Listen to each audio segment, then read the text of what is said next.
வலங்கைமானில் பள்ளி வளாகத்தில் புகுந்து விஷப்பாம்பு கடித்ததில் மாணவன் பலி தொடர்பாக இபிஎஸ் பல்வேறு கேள்விகளை எழுப்பியிருக்கிறார். அரசு பள்ளியில் விஷப்பூச்சி கடித்து 3ஆம் வகுப்பு மாணவி உயிரிழந்தது சம்பவம் பெரும் சோகத்தை ஏற்படுத்தியிருந்த நிலையில் சுத்தம் செய்யக்கூட ஆட்கள் நியமிக்க வக்கற்ற நிலையில்தான் பள்ளிக்கல்வித்துறை இருக்கிறதா என்ற கேள்வியை எதிர்க்கட்சித் தலைவர் இபிஎஸ் முன்வைத்திருப்பதை அன்னை செய்திகளாக பார்க்கிறோம்.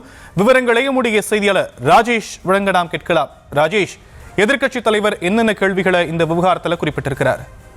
ஷாம், வணக்கம். திருவாரூர் மாவட்டம் வலங்கைமானில் பள்ளி வளாகத்திலே புகுந்த விஷப்பாம்பு கடித்ததில் மாணவன் சிகிச்சை பலனின்றி உயிரிழந்ததாகவும், நாமக்கல் மாவட்டம் குமாரமங்கலத்தில் அரசு பள்ளியில் விஷப்பூச்சி கடித்து 3ஆம் வகுப்பு மாணவி உயிரிழந்ததாகவும் வரக்கூடிய செய்திகள் அதிர்ச்சி அளிக்கின்றன என்று எதிர்க்கட்சித் தலைவர் எடப்பாடி பழனிசாமி குற்றச்சாட்டுகளை முன்வைத்திருக்கிறார். அந்த மாணவர்களுடைய தாய் தந்தையருக்கும் குடும்பத்தினருக்கும் தன்னுடைய ஆழ்ந்த இரங்கலையும் வருத்தத்தையும் தெரிவித்துக் கொள்கிறேன் என்று குறிப்பிட்டிருக்கும் எடப்பாடி பழனிசாமி அவர்கள், திமுக ஆட்சியில் அடிப்படை கட்டமைப்போ சுகாதாரமோ கூட இல்லாத அரசு பள்ளிகளுடைய அவல நிலையைத்தான் பார்க்க முடிகிறது என்று குறிப்பிட்டிருக்கிறார்.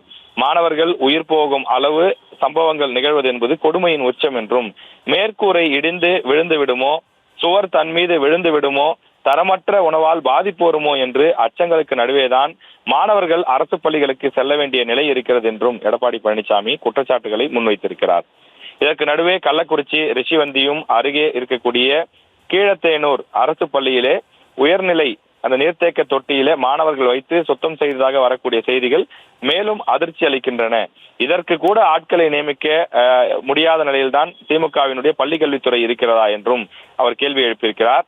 அரசு பள்ளிக்கு மாணவர்கள் படிக்க வந்தார்களா அல்லது உங்களுக்கு வேலை செய்ய வந்தார்களா என்றும் அவர் கேள்வி எழுப்பியிருக்கிறார்.